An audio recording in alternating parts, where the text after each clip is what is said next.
বিনিয়োগকারী বন্ধুরা, আসসালামু আলাইকুম। আশা করি আপনারা ভালো আছেন।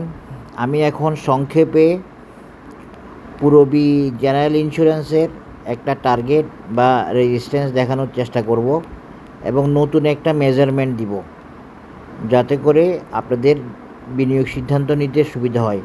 আপনারা কোথায় সেল করবেন, কত যেতে পারে, শর্ট টাইমে কত যেতে পারে, এগুলো আমার পক্ষে বলা সম্ভব হবে না, বলা সম্ভব না।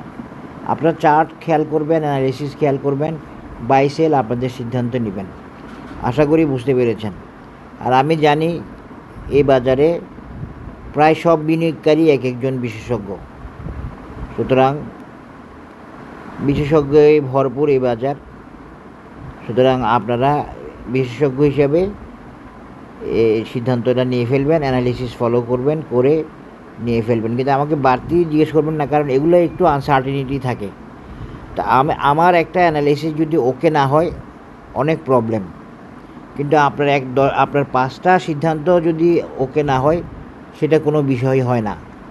আমার একটা অ্যানালিসিস যদি পারফেক্ট না হয়, তখন আপনি অনেকজনকে বলবেন।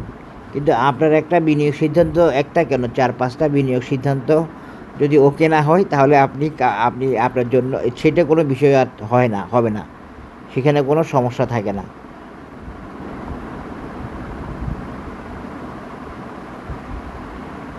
আশা করি বুঝতে পেরেছেন আমি কি বুঝাইছি। আপনারা একটু ভাববেন কথাটা আমি রং বলছি কি না।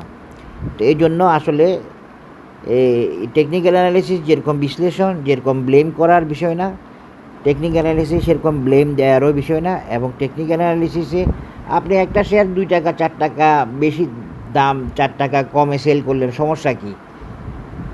আপনি যেটা পাইছেন সেটাই তো আপনার, নাকি? আপনার পোর্টফোলিওতে 5 লাখ টাকা লস, হ্যাঁ, আপনার 15 লাখ টাকার পোর্টফোলিওতে 5 লাখ টাকা লস, আর আছে 10 লাখ টাকা, 10 লাখ টাকার স্টক আছে। তাহলে আজকের দিন পর্যন্ত তো আপনি 10 লাখ টাকারই মালিক। ওই 5 লাখ টাকা কবে আসবে না আসবে সেটা তো আপনি আর বলতে পারবেন না। ওটার দিকে তাকাই কি লাভ হবে? লাভ হবে না। তাহলে কি এই 10 লাখ টাকাটাই আপনার, এই 10 লাখ টাকাটা নিয়ে আপনাকে সিদ্ধান্ত নিতে হবে। আমি যেটা নিই, প্র্যাকটিক্যালি আমি এটাই করি। আমি বিশ্বাস করি আমার পোর্টফোলিওতে যেটা আছে সেটাই আমার, এটা নিয়ে আমার স্ট্র্যাটেজি নিতে হবে। যাই হোক, এটা একটা কথা শেয়ার করলাম আপনাদের সাথে, জাস্ট শেয়ারিং। তবে হ্যাঁ, সিদ্ধান্তগুলো আপনারা নেবেন, আমাকে জিজ্ঞেস করবেন না আরেকটু যাবে কি না, আরেকটু কমবে কি না, হ্যাঁ, আরেকটু বাড়বে কি না। হ্যাঁ, আমার অ্যানালিসিস থেকে এখনও তো একটাও বাড়ে নাই বলা যায়। ওই যে দেখেন বিএনআইসিএল এর সেকেন্ড টার্গেটটা দেখা রাখছিলাম 72-র পরে 93, এখনও 93-র বেশি এখনও যায় নাই। তারপরে আপনারা দেখিয়েন এই রিলায়েন্সেরও মনে হয় রেজিস্ট্যান্স একটা টাচ করে আরেকটা ক্রস করে না, এরকম কিছু আছে, এরকম ব্যাপার আছে। তো এইভাবেই অ্যানালিসিস দিই, অ্যানালিসিস ওকে হয়। আপনারা দেখেন নাই হয়তো, আমার গ্রুপ যেটা আছে ওই গ্রুপের আমার আমার আমার কোর্সমেটরা আছে, এক একজন ডাক্তার, ইঞ্জিনিয়ার, ব্যাংকার, বাংলাদেশ ব্যাংকার। তো ওনারা আমার সাথে আছেন। ওইখানে আমার 80টার উপরে অ্যানালিসিস ওকে হওয়া ছিল ডাউন মার্কেটে, যে কারণে আমি আসলে ইউটিউবে আসছি এবং আমার 2-1 কলিগের উৎসাহে। তো যাই হোক, এই যে এখন আমি যেটা বলতে চাচ্ছি সেটা হচ্ছে পূরবীটা খুব বুলিশ শেয়ার।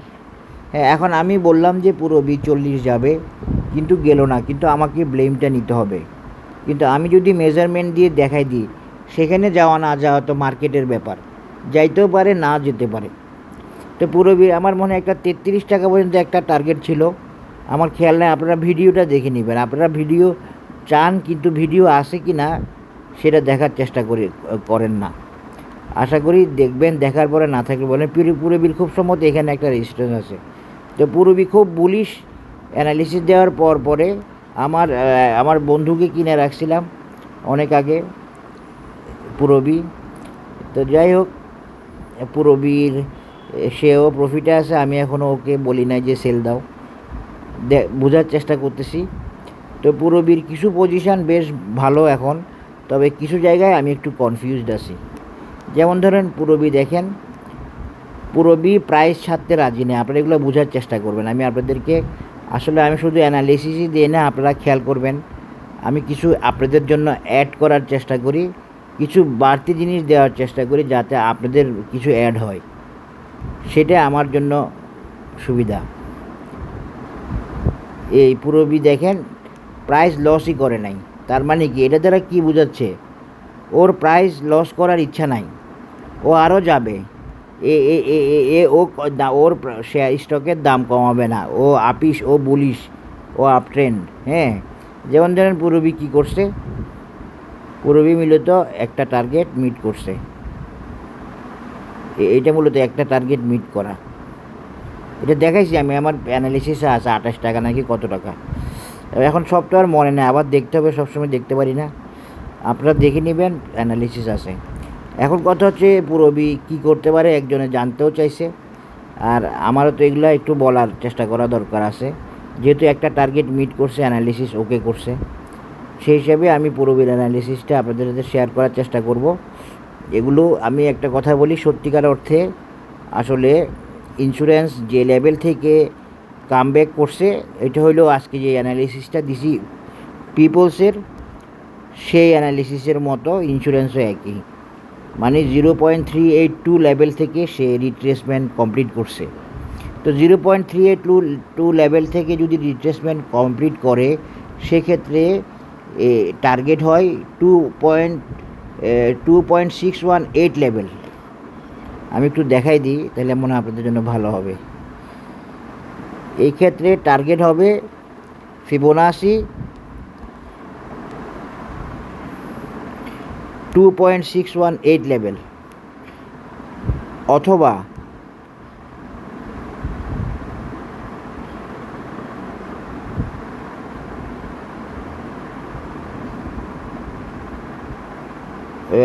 A52। এই যে দেখেন বরাবর মিলে যাচ্ছে,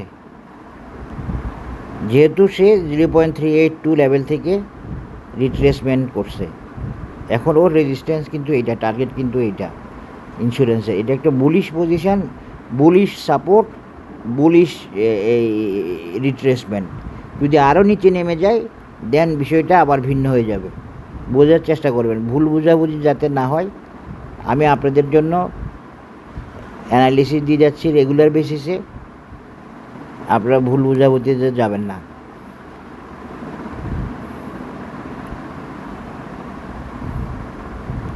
এই পুরবি সেই 0.382 লেভেল পর্যন্ত এখন নামে নাই, তার মানে বুঝেন কী অবস্থায় আছে। তো এই 28-এ একটা টার্গেট মিট করছে, এখন পুরবি নেমে যাবে কি না আমি বলার চেষ্টা করব, দেখা যাক মিলে কি মিলে না। আমি কিন্তু 32 বা 33 লেভেলের একটা রেজিস্ট্যান্স দেখা রাখছি পুরবির, আপনারা চার্ট দেখলে পাবেন। তো যিনি হয়তো জানতে চাইছে, উনি হয়তো দেখে না, ওনারা চার্ট দেখলেই এগুলা পাওয়া যাবে নেক্সট রেজিস্ট্যান্স কত। ওইটা পার হয়ে গেলে দেন আনসার জিজ্ঞেস করাটা ভালো, বা জানতে চাওয়াটা ঠিক আছে। এখন দেখেন এই 32-এর মেজারমেন্টটাও আমি আপনাদেরকে ফিবোনাসি দিয়ে দেখাই দিচ্ছি। 32 বা 33 দেখাইছিলাম, এই যে দেখেন এটাও একটা ফিবোনাসি মেজারমেন্ট। হ্যাঁ, এটাও একটা ফিবোনাসি মেজারমেন্ট। এখন যদি আমরা এভাবে আসি, পিপলস যেটা করছে সেটাও কিন্তু একটা ফিবোনাসি মেজারমেন্ট 42। তো পুরবির 42 যাওয়াটা একটা অ্যানালিসিস, এবং এটাও একটা টার্গেট পুরবির 42 যাওয়াটা। কিন্তু আমি এখন 42 না দিয়ে আমি পুরবিকে আগে দেখব, পুরবি যে কী অবস্থায় আছে, তারপরে আমি একটা মেজারমেন্ট দিব ভাবছি, যে মেজারমেন্টটা সব সময়ের জন্য আপনাদের কাজে লাগবে। টেকনিক্যাল অ্যানালিসিসে প্রপার মেজারমেন্টটা হচ্ছে আসল। আচ্ছা, পুরবির ব্যাপারে আমি এখন একটু স্লো থাকলাম। আমি পুরবির ব্যাপারে নতুন টার্গেট না দিয়ে আমি আগে ওই 32 বা 33 টার্গেটটাকে ভ্যালিড রাখলাম, এর ওখানে গেলে পরে নতুন অ্যানালাইসিস দিব।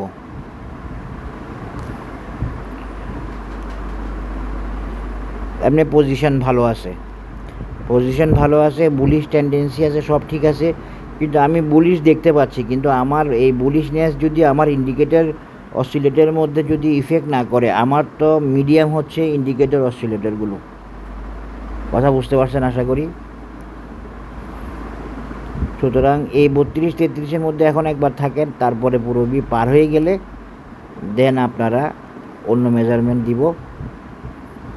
এরপরেও একটা দেখাই দিতে পারি, এখন আমরা সামনে এইভাবে ইন্স্যুরেন্সকে আমরা ফলো করতে হবে। আপনাদের হয়তো বিশ্বাস হচ্ছে না, বিশ্বাস না হলে রিলায়েন্স কীভাবে 95 গেল, রিলায়েন্স তো অ্যানালিসিস দেওয়ার পরই 95 গেল, ঠিক না? আপনারা তো দেখছেন সব।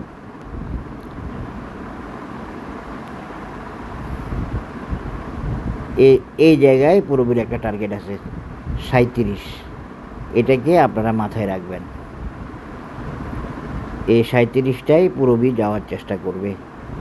যদি সে বুলিশনেসের কারণে বা যদি বর্তমান পজিশন থেকে পুরোবিকে কারেকশান হতে না হয়, কনসলিডেশনে যেতে না হয়, পুরোবি এই 37 যাওয়ার চেষ্টা করবে। আর যদি কনসলিডেশন যেতে হয়, কারেকশানে যেতে হয়, তারপরেও পুরোবির নেক্সট টার্গেট থাকবে, বেসিক টার্গেট হচ্ছে 37। আশা করি বুঝতে পারছেন। এরপরে 49-50। আমি একজনকে পুরোবি মানি ডাবল আইটেম হিসাবে কেনাইছিলাম, কিন্তু একটু সময় লাগছে। দেখতে পাচ্ছেন তো বাজার জানুয়ারি থেকে ইন্স্যুরেন্স ভালো না হয়ে মার্চের পরে গিয়ে ভালো হওয়া শুরু করছে, এই জন্য সময় লাগতেছে এই আর কি। এইগুলো সব ভ্যালিড টার্গেট, ভ্যালিড অ্যানালাইসিস, এবং এই যে 70 দেখতেছেন, এই 70টাও ভ্যালিড অ্যানালাইসিস। এগুলো পরে দেখাবো, পরে শেয়ার করবো ইনশাল্লাহ, যদি আল্লাহ সুস্থ রাখে। এই যে দেখেন আরেকটা 32 যে রেজিস্ট্যান্স দেখাচ্ছি, এটা হলো 32 পুরোবি, এরপরে 37। আগে 32 যাক বা 32 পার হোক, তারপরে আপনি চাইলে 37-এর জন্য ওয়েট করতে পারেন, তবে না করার সম্ভাবনা, না করলে মনে হয় ভালো হবে। এখন 32 বা 33 লেভেলটা ওর একটা ভাইটাল রেজিস্ট্যান্স বা টার্গেট।